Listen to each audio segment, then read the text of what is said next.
ہے انتقال ہو گیا، ہمیں آپ کو صبر کرنا ہے، نوحہ نہیں کرنا ہے، غریبان کو نہیں پیٹنا ہے، سینا چاک نہیں کرنا ہے۔ ہم نے بہت سی عورتوں کو دیکھا، بیٹے انتقال کر گیا، سینا چاک کیا، نوحہ کیا، اتنا کیا اور یہ سوچنے لگا اور کہنے لگی اے اللہ میرا بیٹا میرا سہارا تھا دنیا سے چلا گیا، میرا روزی روٹی اب کون انتظام کرے گا، مجھے کون کھلائے گا؟ روزی کا مالک اللہ ہے۔ باپ انتقال ہو جائے بیٹا ہو جائے اس سے کوئی فرق نہیں پڑتا، تو شفاعت انہی بچے کر سکیں گے جن بچے کی فوت پر موت پر ان کے والدین صبر کیے ہوں گے۔ اللہ کی امانت سے اللہ نے لے لی، اگر آپ صبر کرتے ہیں تو وہی بچہ آپ کی شفاعت کریں گے۔ آئی ابو طلحہ اپنے ایک بچے سے بہت محبت کرتا تھا، ان کے بیٹے سے بہت محبت کرتا تھا، باہر جاتے باہر سے کام کاج کر کے آتے، جہاد کے میدان سے آتے اپنی بیوی سے پوچھتے بیٹے کا حال کیا ہے؟ کہا ٹھیک ہے۔ اللہ نے اس گھر میں آزمائش کرنا چاہا، امتحان لینا چاہا اور اس کا بیٹا بیمار پڑ گیا، بیماری میں مبتلا ہو گیا، ان کا بیٹا بیمار ہو گیا۔ ابو طلحہ ان سے غیر معمولی محبت کرتے تھے، بے انتہا محبت کرتے تھے، جب بھی گھر آتے اپنے بیٹے کی خیریت اور خیریت پوچھتے، دریا کرتے میرے بیٹے کی حالت کیسی ہے، میرے بیٹے کا حال کیسا ہے، ہمیشہ پوچھتے رہتے تھے۔ لیکن ان کا بیٹا اچانک بیمار پڑ گیا۔ ایک دن ایسا ہوا ابو طلحہ گھر میں نہیں ہے، ان کی بیوی ام سلیم رضی اللہ تعالیٰ عنہ گھر میں ہے اور ان کے بیٹے کا انتقال ہو جاتا ہے، ان کے بیٹے کی موت ہو جاتی ہے، مر جاتا ہے۔ ابو طلحہ گھر آئے، بیوی سے پوچھا بیوی میرے بیٹے کی حالت کیسی ہے، میرے بیٹے کی طبیعت کیسی ہے؟ میری بہنوں اس واقعے کو غور سے سنو۔ بیوی کا جواب آتا ہے میرا شوہر ہے ابو طلحہ پہلے کی بنسبت وہ ابھی آرام سے، رات گزر رہی ہے، بیوی نے اپنے شوہر کو نہیں بتایا کہ میرے شوہر تمہارے بیٹے کا انتقال ہو گیا ہے، تمہارے بیٹے کی موت ہو گئی ہے، اس لیے کہ رات کا حصہ گزرنے لگا ہے، رات ہونے لگی ہے، عشاء کا وقت ہو چکا ہے، رات میں اگر بول دیا جائے تو یہ رونا دھونا شروع کر دیں گے، غم کا پہاڑ ان کے اوپر ٹوٹ پڑے گا، مصیبت کا پہاڑ ان کے اوپر ٹوٹ پڑے گا، اس لیے اپنے شوہر کو نہیں بتایا، شوہر کو کھانے میں مشغول کر دیا، کھانے کا انتظام کیا، دسترخوان لگایا، دسترخوان لگانے کے بعد دونوں نے بیٹھ کر آپس میں کھانا کھایا۔ پھر بیوی ایک کمرے کے اندر جاتی ہے، کمرے کے اندر جانے کے بعد سج سوار کرنے لگتی ہے، میک اپ کرنے لگتی ہے، ان کے اوپر مصیبت کا پہاڑ ٹوٹ پڑا ہے، لیکن ایسا اس لیے کر رہی کہ اپنے شوہر کو تسلی دلائے، اپنے شوہر کو صبر دلائے، اس لیے ایسا کر رہی ہے۔ سج سوار کے شوہر کے پاس آئی، دونوں نے آپس میں گفتگو کیا اور رات میں دونوں آرام کے ساتھ سو گئے۔ صبح ہوئی، نماز پڑھی، نماز پڑھنے کے بعد اپنے شوہر سے، اپنے ہسبینڈ سے، اپنے پتی سے، اپنے شوہر سے ایسا جملہ ادا کیا جو تاریخ کے آئینے میں پہلی بار کسی عورت نے کہا۔ اپنے شوہر سے کہا میرے شوہر دنیا میں کوئی انسان کسی کے پاس کچھ امانت رکھے اور وہ اپنی امانت واپس لینا چاہے تو کیا تم اس کی امانت واپس دینے سے انکار کرو گے؟ کہا نہیں۔ کیا اس سے حجت کرو گے؟ کیا اس سے لڑائی کرو گے؟ کوئی آپ کو 10 روپیہ دیا ہے اور کہہ دیا کہ شام کے وقت لیں گے، اور وہ شام کے وقت آیا آپ کے پاس مانگنے کے لیے، کیا آپ ان کو دینے سے انکار کرو گے؟ شوہر نے کہا نہیں۔ دیکھیے بات کو کہاں سے گھما رہی ہے، کہا میرے شوہر اللہ نے آپ کو ایک امانت دی تھی، بیٹا دیا تھا، اللہ نے وہ امانت آپ سے واپس لے لی، کی امانت تھی اللہ نے لے لی ہے. کھل کے بتانا پڑ رہا ہے میرے شوہر تمہارے بیٹے کا انتقال ہو گیا ہے. انا للہ و انا الیہ راجعون. ان کے اوپر غم کا پہاڑ ٹوٹ پڑا اور اپنے بیوی سے کہا میری بیوی تم نے رات کے وقت مجھے کیوں نہیں بتایا؟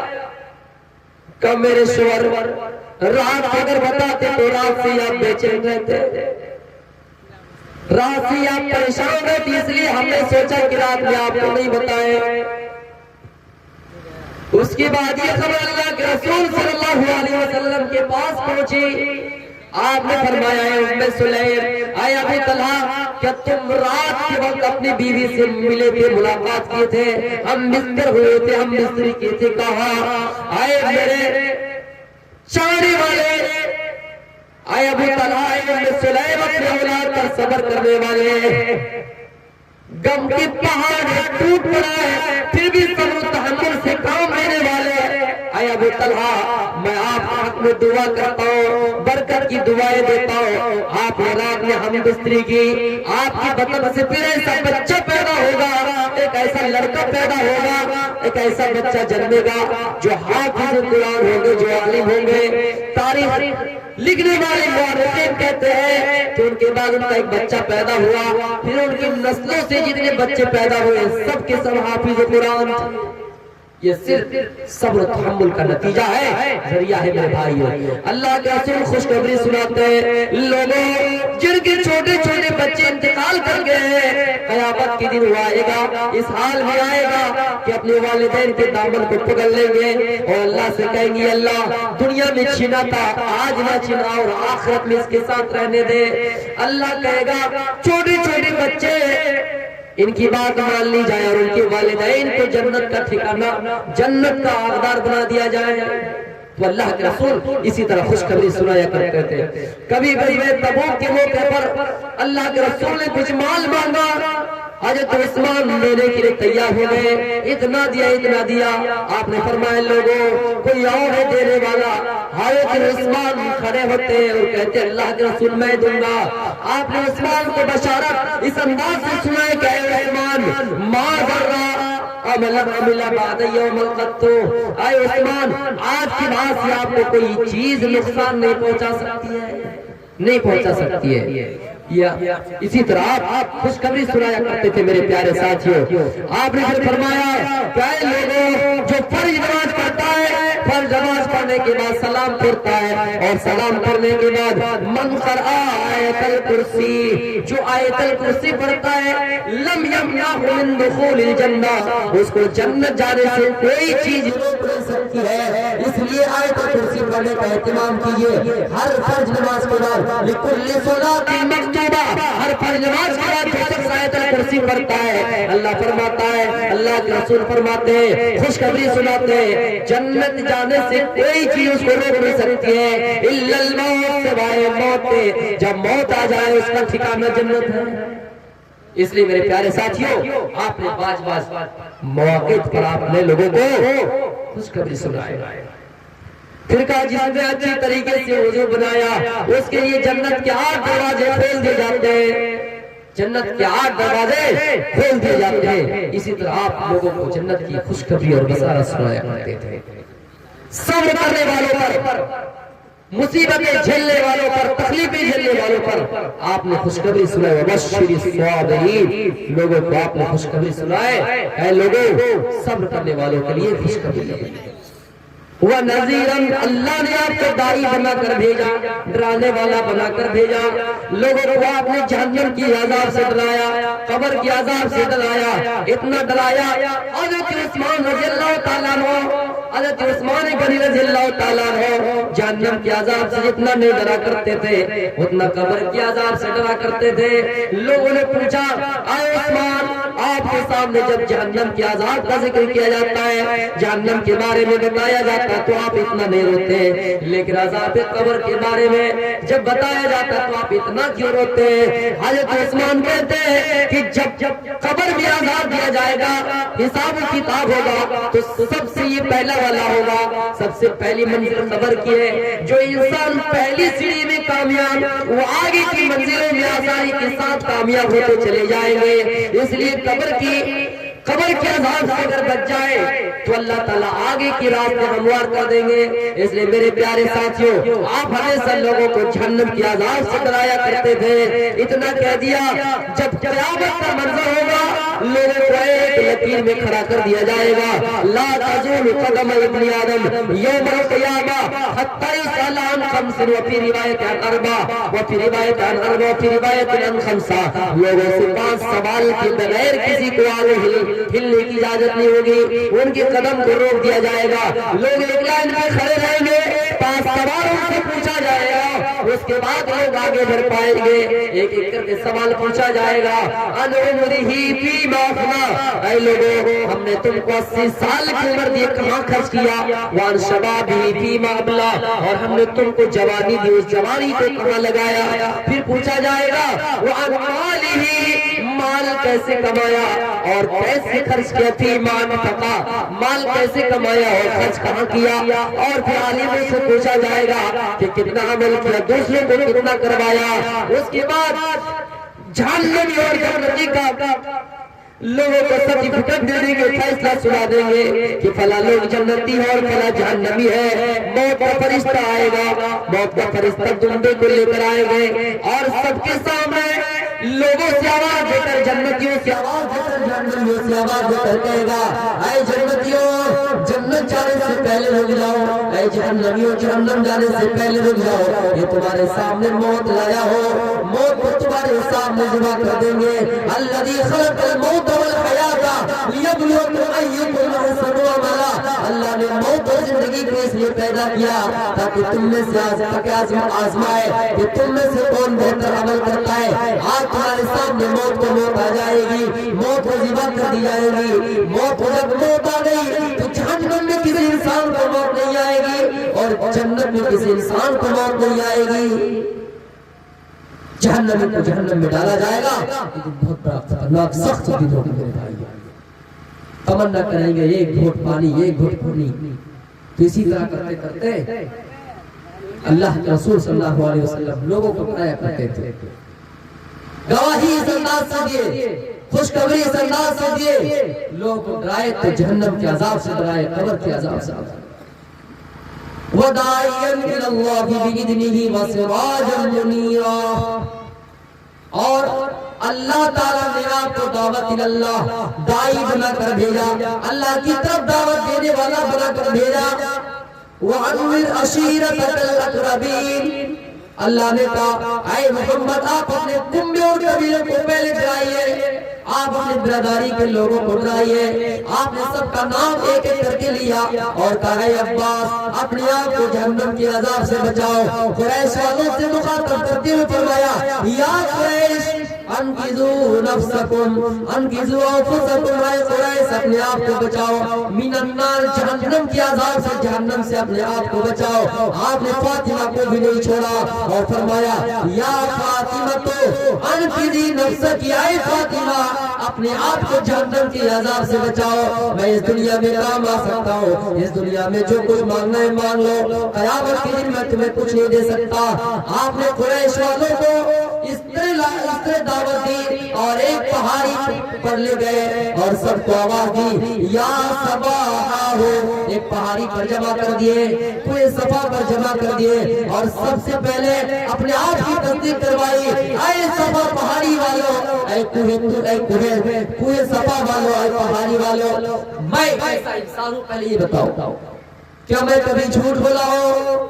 سب نے کہا قالوا ما جربنا علیک الا صدقا، اے محمد ہم نے آپ کو کبھی جھوٹ بولتے ہوئے نہیں پایا ہے، کیا میں نے کبھی امانت میں خیانت کی؟ آپ نے کہا نہیں، آپ نے کہا نہیں۔ اسی طرح کرتے کرتے لوگوں سے کہا ہے لوگوں میں اگر یہ کہوں کہ اس پہاڑی کے نیچے سے کوئی جملہ کوئی جماعت تم پر حملہ ہوگا حملہ کرنے کی حالت کیا تم مانو گے؟ کہاں ہم مانیں گے۔ تو میرے پیارے ساتھیوں آپ نے کہا میں تم سب کو دعوت اللہ کی طرف دعوت دینے کے لیے یہاں بلایا ہوں، تو کسی نے آواز خلاف آواز نہیں اٹھائی۔ اگر آواز کسی نے اٹھائی تو اپنے ہی چچا ابو لہب نے اور کیا کہا؟ تبا لک اے محمد آپ کا ہاتھ خاک آلود ہو۔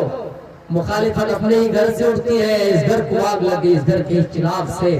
میرے بھائیوں آج ہندوستان کا ایک بے باک مقرر مشہور اور مایہ ناز مقرر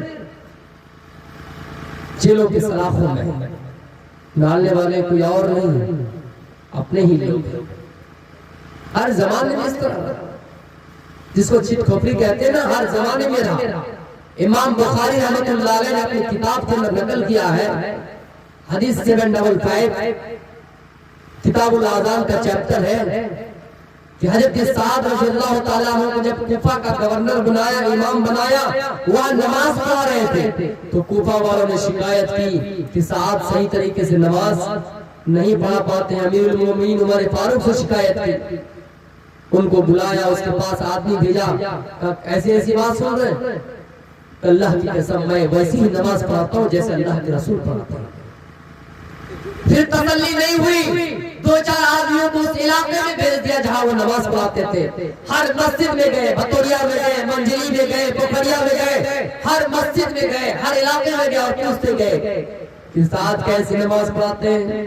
سب نے کہا سعد صحیح طریقے سے نماز پڑھاتے ہیں، لیکن ایک آدمی کھڑا ہوا جن کا نام اسامہ بن قتادہ تھا۔ کہا اے لوگوں جب سننا چاہتے ہو تو سنو، سعد صحیح طریقے سے نماز نہیں پڑھا پاتے ہیں، مال غنیمت صحیح طریقے سے تقسیم نہیں کر پاتے ہیں۔ میرے بھائیوں کھڑے ہو کر سعد نے بد دعا کی، 3 بد دعا کی تھی۔ ایک بد دعا یہ تھا کہ اللہ ان کی عمر لمبی کر دے، اور اے اللہ اگر یہ اپنی دعوے میں جھوٹے ہیں تو یہ اللہ ان کی عمر لمبی کر دے، ان کو فتنوں میں مبتلا کر دے، اور یہ اللہ ان کی مال میں کمیاں آ جائیں۔ وہ بد دعا لگ گئی تھی اور اس کی عمر اتنی ہو گئی کہ وہ سڑکوں پہ جب چلتا تھا وہ لڑکیوں کو چھیڑا کرتا تھا۔ بڑھاپے کی عالم میں لوگ کہتا تھا کہ سٹیا گیا ہے، لیکن سٹیا نہیں گیا تھا۔ وہ کہا کہ مجھے بد دعا لگ گئی سعد ابن ابی وقاص رضی اللہ تعالیٰ عنہ۔ تو اسی طرح ہوتے ہیں لوگ شرکپڑی۔